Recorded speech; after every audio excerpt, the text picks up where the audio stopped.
Et salut à toutes et à tous, on se retrouve pour une nouvelle critique de film, cette fois-ci un excellent film. Il s'agit de South of Heaven avec Evangeline Lilly, Jason Sudeikis, Mike Colter et Shea Whigham. C'est un polar avec de la romance, de la violence, c'est assez burné, très efficace. Ça sent bon l'Amérique profonde, ça se passe au Texas en partie et l'autre partie au Mexique. Le genre de film que j'adore. Et je vais vous en parler sans aucun spoilers. C'est parti, on commence avec le synopsis. Jason Sudeikis joue Jimmy, un tôlard qui sort de tôle après 12 ans de prison, 12 ans pour avoir fait un braquage à main armée, et qui va retrouver la femme de sa vie, la femme qu'il aime, Annie, jouée par Evangeline Lilly, à qui il ne reste malheureusement que 1 an à vivre car elle a un cancer en stade terminal, cancer des poumons.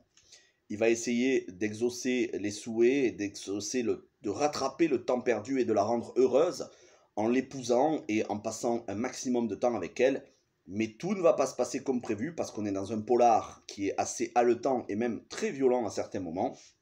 Tout ne va pas se passer comme prévu parce qu'il va avoir beaucoup de mal à ne pas sortir du droit chemin parce qu'il va avoir des tentations et il va même avoir, on va dire, on va lui forcer la main pour revenir dans le crime, notamment son agent de probation, qui est censé être quelqu'un respectueux des lois, joué par Shea Whigham, son agent de probation, qui va le mêler à un trafic de drogue, parce que c'est un véreux et qui veut récupérer de l'argent. Il va essayer de l'embaucher, ou plutôt de le faire chanter, pour qu'il soit un coursier et qu'il récupère l'argent.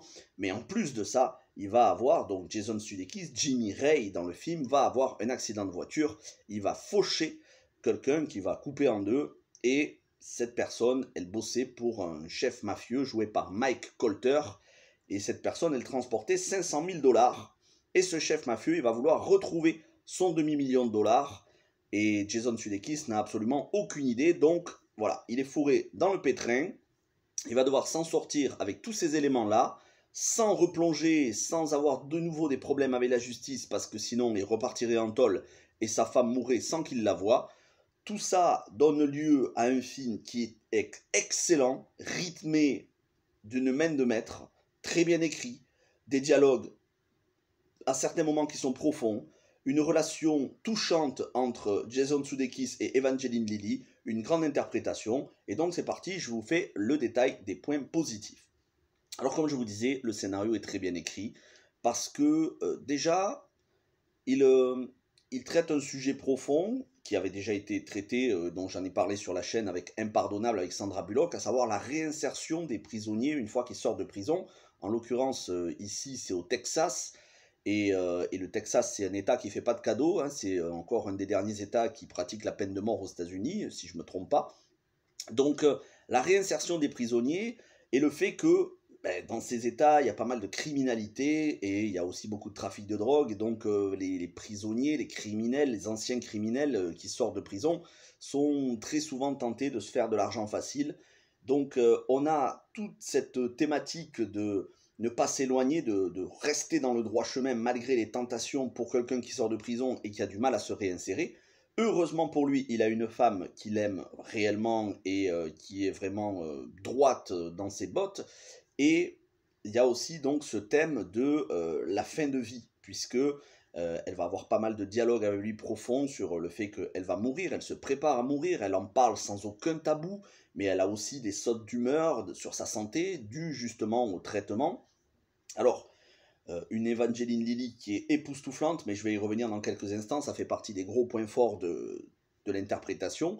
Donc voilà, on a déjà tout cet aspect-là qui est assez profond dans le scénario, mais en plus on y mêle une intrigue criminelle mafieuse qui est assez âpre, sauvage. Moi ça m'a fait penser au film de Taylor Sheridan, c'est ça, je cherchais, c'est pas Ty Sheridan c'est l'acteur Taylor Sheridan, vous savez Taylor Sheridan qui est un excellent scénariste, doublé d'un très bon réalisateur, qui a fait des films comme Sicario, Wind River ou Comancheria, et oui, ça fait penser à Comancheria, ça fait penser aussi aux Amants du Texas de David Lowry, si je me trompe pas, il me semble que c'est David Lowry, oui, c'est ça, avec Casey Affleck et Rooney Mara.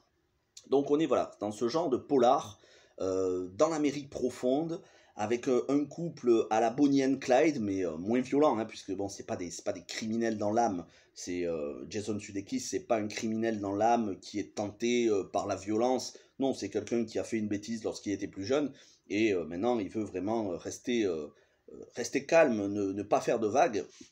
Donc tout ça se mêle très bien, l'intrigue romantique, la fin de vie, en même temps être là pour la personne durant les derniers moments de sa vie, c'est à la fois des moments de bonheur et c'est en même temps très difficile parce que il sait que sa femme va mourir, sa femme le sait elle aussi. Donc tout ça est très bien mêlé. Et puis il y a des séquences d'action qui sont les séquences, on va dire, l'intrigue polar brute à proprement parler. C'est très très bien écrit là aussi. Il n'y a pas d'invraisemblance scénaristique. Les dialogues sont tous très bons. Il n'y a vraiment rien à enlever de ce film. Au niveau du rythme, il n'y a aucune longueur, vraiment. La première partie est, ouais, à la rigueur, la première demi-heure est un peu plus calme, encore que, mais puis après, très vite, on va rentrer dans l'action. Il y a des scènes, par contre, il y a des scènes qui sont violentes. C'est pas un film tout public, clairement. Je pense que c'est un film qui doit être interdit au moins de 12 ans, je pense. Alors après, il sort en DVD, donc je sais pas, comme il sort pas au cinéma. Mais c'est un film où vous allez avoir des meurtres, du sang et certaines séquences qui sont assez sauvages. Donc tout ça pour vous dire que tout est très très bien rythmé, aucun temps mort, beaucoup de scènes d'action, beaucoup de morts, beaucoup de fusillades, de séquences, notamment dans la deuxième partie du film. Mais au-delà de ça, c'est l'interprétation. Jason Sudeikis, moi, c'est un acteur que j'apprécie vraiment. Il joue dans pas mal de films, que ce soit avec Alison Brie, comme Jamais entre amis, c'était une comédie romantique, ou une autre comédie qui s'appelait Joyeuse fête des mères, où il jouait, il me semble, il y avait Julia Roberts dans le film. Donc, Jason Sudeikis, c'est quelqu'un qui est habitué à pas mal de blagues, de comédies, parfois de scènes un peu trash, parfois des allusions sexuelles, voire des scènes de sexe dans des comédies. Là, on est sur quelque chose de sobre, un Jason Sudeikis qui ne s'écarte pas du thème du film et qui est plutôt bouleversant, mais c'est surtout Evangeline Lilly que vous aurez du mal à reconnaître, qui s'est rasée pour le film. Elle s'est rasée puisqu'elle suit un traitement, hein, chimio, radio, et donc forcément les cheveux, perte de cheveux, cheveux qui repoussent, cheveux très courts. Elle a un teint assez cadavérique à certains moments. Elle est assez impressionnante et malgré son physique de personne atteinte d'un cancer en stade terminal, elle en reste très belle, notamment le sourire d'Evangeline Lilly. Elle est très naturelle dans le film. Voilà, c'est peut-être le naturel qui ressort. Une émotion à fleur de peau pour le personnage, une complicité entre les deux acteurs, c'est vraiment irréprochable. Au-delà de ça, les autres acteurs, Shea Wiggum, qui fait donc l'agent de probation, sorte de shérif texan, qui a un humour un peu spécial et qui crâne un peu. Bon, Shea Wiggum, il est excellent, comme d'habitude, très très bon acteur. Moi, je vous conseille notamment True Detective avec lui.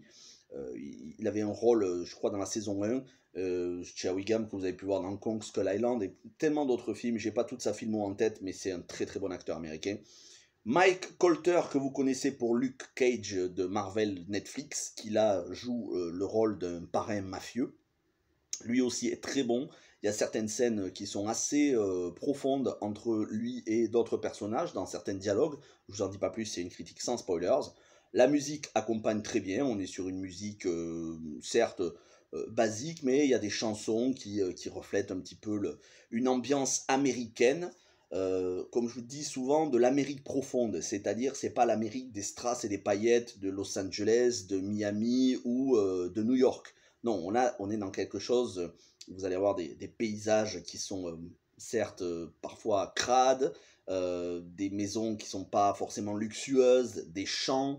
Oui, ça fait vraiment un paysage un peu à la True Detective, mais surtout un paysage de polar qui se passe au Texas, avec tout ce qu'il peut y avoir comme paysage, c'est-à-dire l'Amérique rurale, l'Amérique sauvage, l'Amérique des campagnes. Voilà ce que je peux dire sur le film.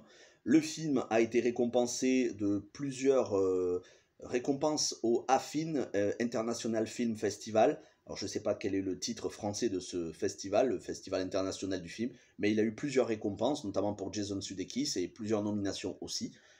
Tout ça pour vous dire que c'est un excellent film qui est tendu du début jusqu'à la fin, imprévisible à certains moments, romantique à d'autres moments, très violent à certains moments aussi. Ça en fait un excellent film qui, pour moi, je pense qu'il aurait dû avoir une reconnaissance plus grande, peut-être sortir au cinéma, peut-être sortir sur une plateforme de SVOD. Malheureusement, il sort directement en DVD, donc très peu de monde va en entendre parler. Il est sorti, je crois, au mois d'octobre aux États-Unis, ou alors récemment, il est sorti aux États-Unis. Peut-être qu'il est sorti le mois dernier. Quoi qu'il en soit, chez nous, il sort aujourd'hui, 1er février 2022, directement en DVD. Et je vous encourage vraiment à voir ce film-là. Un très très bon film qui, je pense, aura d'excellentes critiques. Voilà ce que je pouvais vous dire sur South of Heaven avec Jason Sudeikis, Evangeline Lilly. Et je vous encourage vraiment à regarder ce film. Et je vous ferai dans d'autres vidéos des recommandations sur ce genre de film qui se passe dans des États de l'Amérique qui sont vraiment la vraie Amérique. La vraie Amérique, c'est pas New York ou Los Angeles, c'est tout le reste. Autrement dit, tous les États qu'il y a entre les deux. Et c'est là où on trouve en général des paysages qui reflètent des scénarios haletants. Merci à tous, portez-vous bien et ciao tout le monde.